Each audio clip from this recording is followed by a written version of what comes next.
Hi, Rise and Shine po. Welcome back into another travel video. We are now currently at Davao International Airport.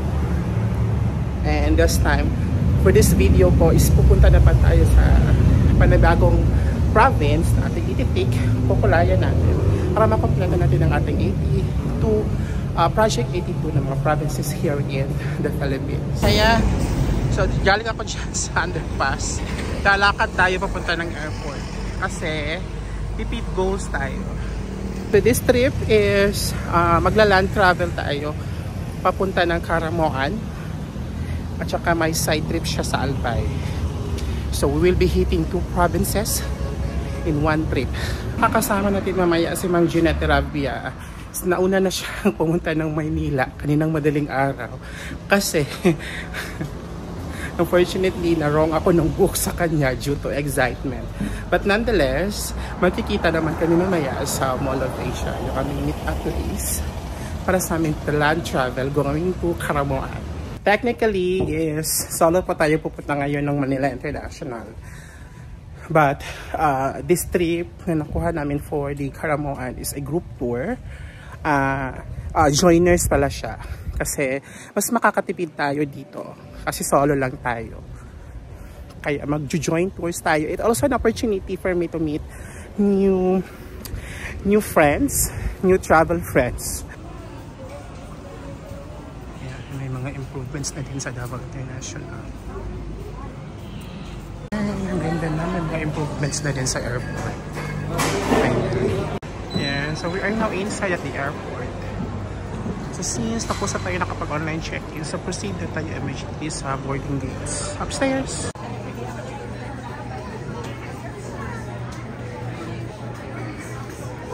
And so we are now boarding at gate number 7. Ang daming tao.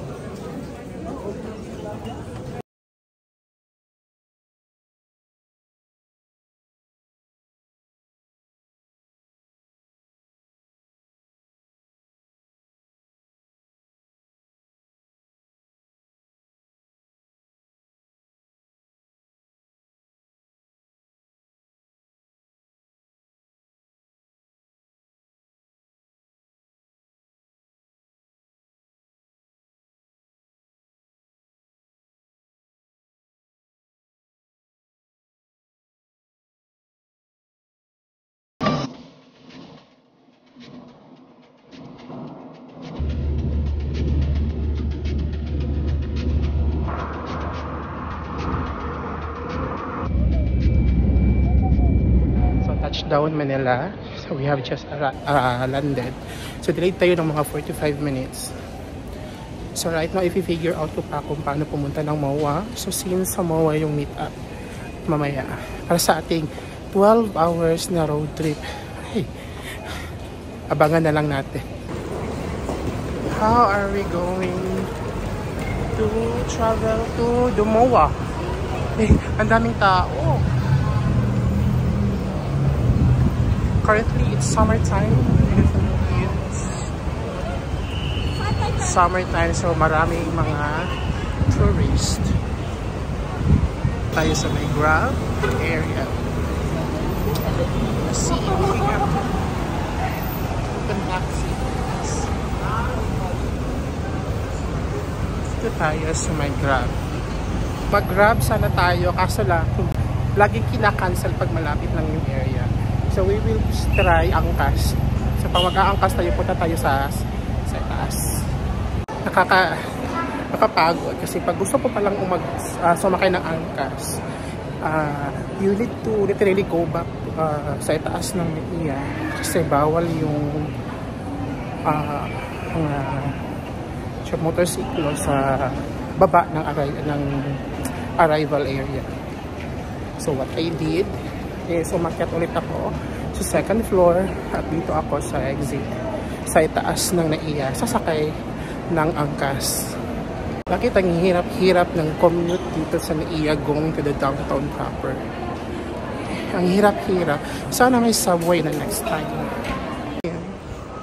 So, literally, nandito na naman tayo sa departure area sa iba.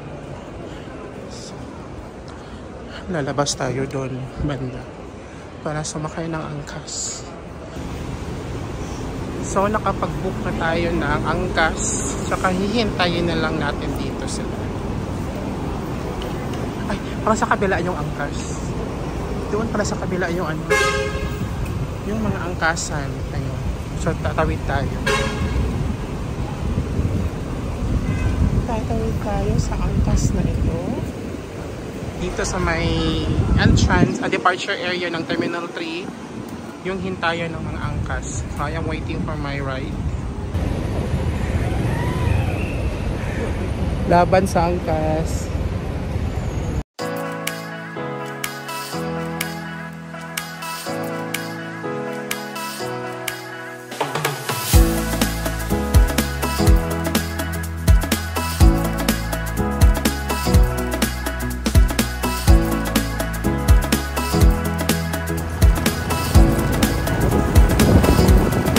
Touchdown, nasa MOA na po tayo. As you can see, that's the Ferris wheel.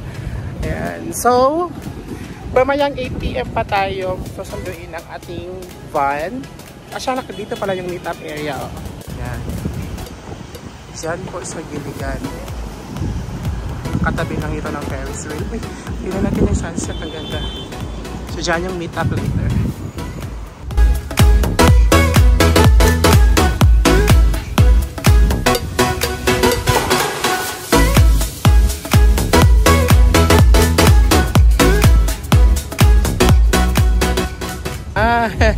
So we decided not to cruise the bay na kasi we're running out of time. Almost 7 na, tapos at 8 susunduin na kami. We need to buy first some foods, tsaka magdi-dinner pa tayo, Ma'am Rob. kasi mahaba-habang biyahe to. I think more than 12 hours. Yan, so we are now here at the Giligans for our dinner. So dito na din yung meet up later sa ating 12-hour lunch going to Caramoan. So, first meal of the trip from the Giligans. Ma'am. So dinner na muna tayo.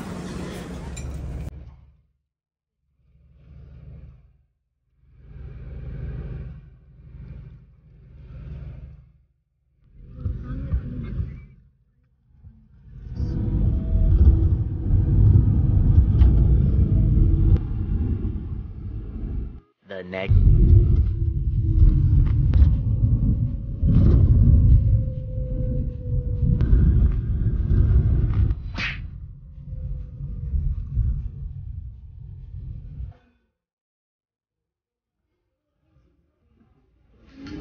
Touchdown Naga City after 9 hours of land trip. So we are now here at McDonald's for our breakfast. First breakfast at Camarines Sur. Yan, so nasa Naga pa kami. So tapos na kami nag-breakfast.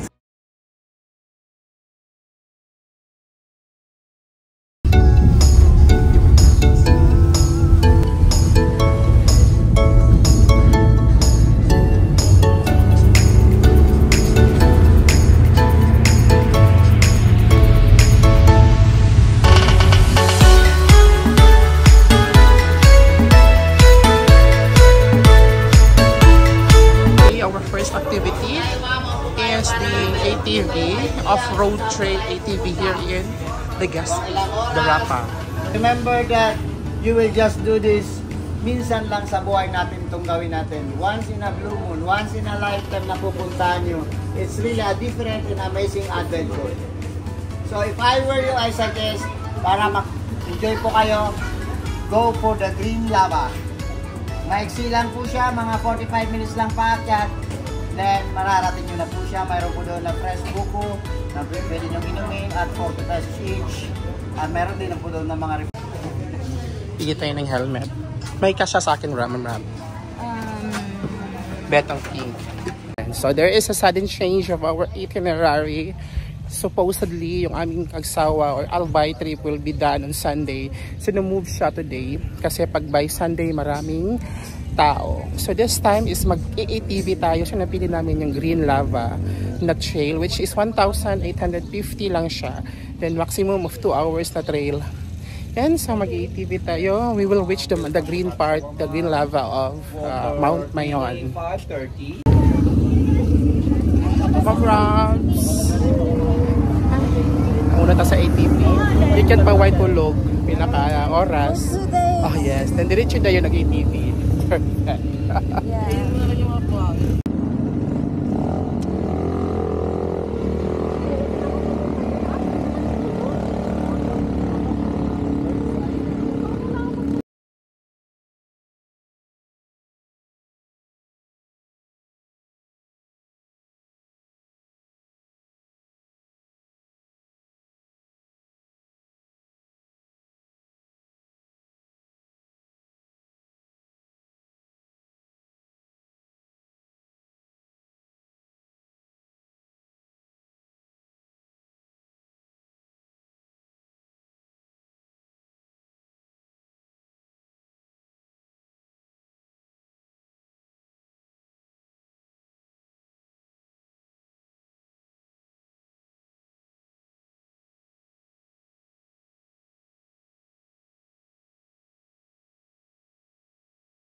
So dito na yung end trail ng Green Lava.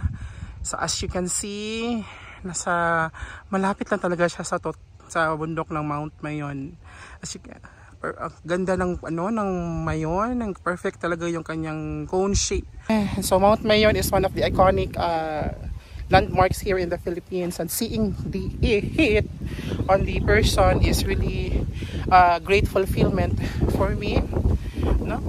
So sometimes this Mount Mayon po is medyo shy, tsaka may mga ulap pa na natatakpan. So this is summertime. So I suggest pag pumunta kayo dito is during the summertime, kasi mas greater yung chance na magpapakita talaga yung perfect cone ng Mount Mayon.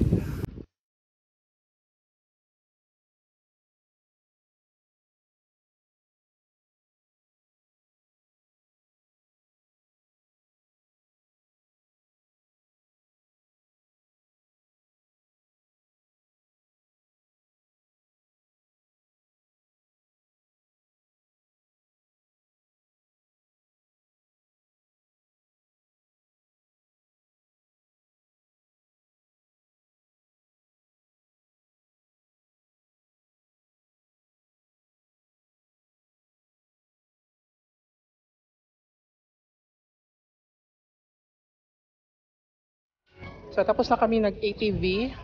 Napaka-tiring. Medyo challenging yung pababa ng ATV.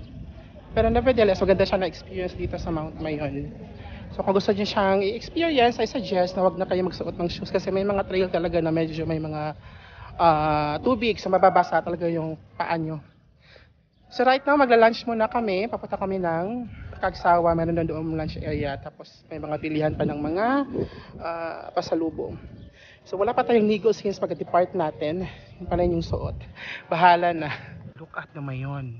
The majestic Mayon. Ang perfect talaga ng shape niya.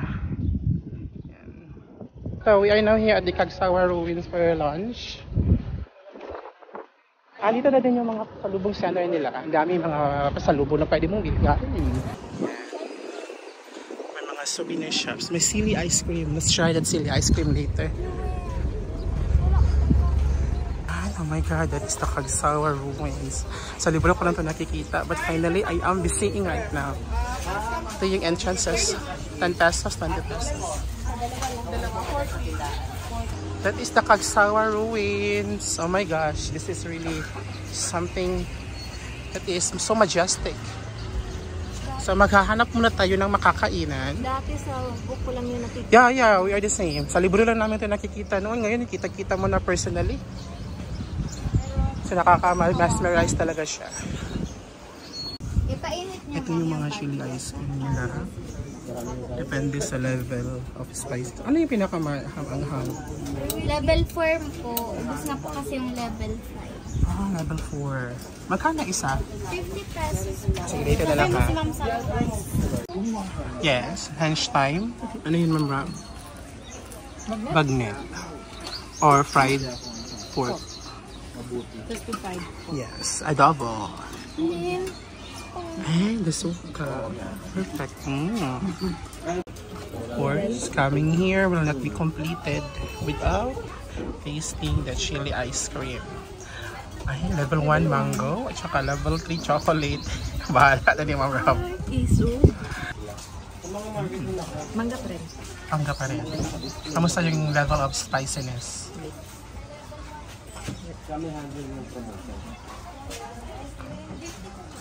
Manghang talaga siya? Manghang talaga?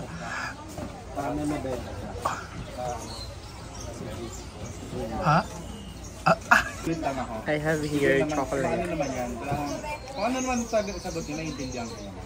Pero siyempre, ano ko lang doon, na-active. Alam ko naman na... Ay, may anghang talaga siya. Mas ano meron? Ito na parang...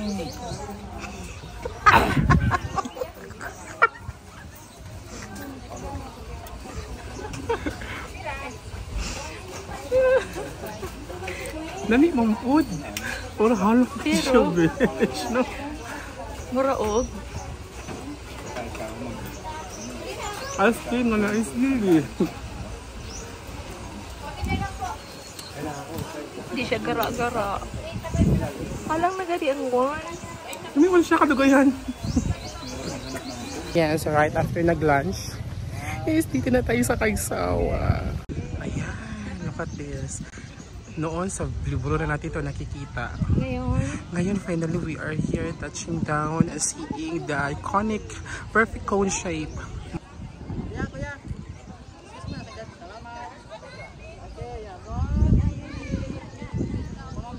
And so right after the Kagsawa ruins, pwede na tayo mamili ng mga pasalubong in this area. May pili tart. Sabi na pa tayo. Pili? Pili tart. Oh, pili na. Pili. Magkano?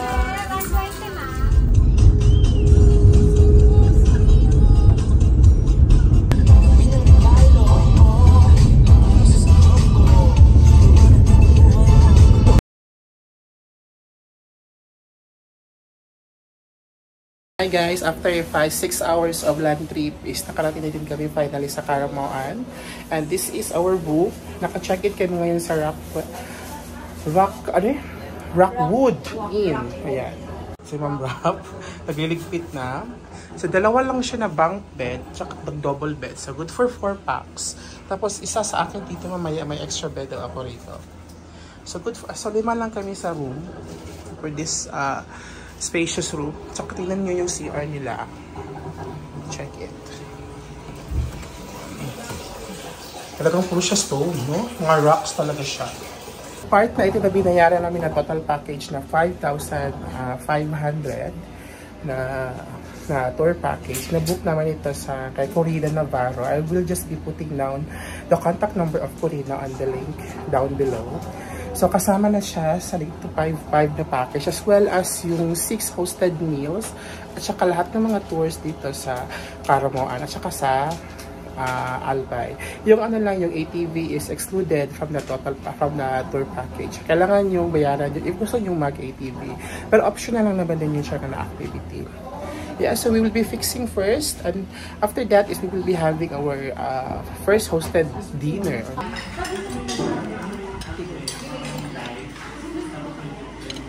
Hi.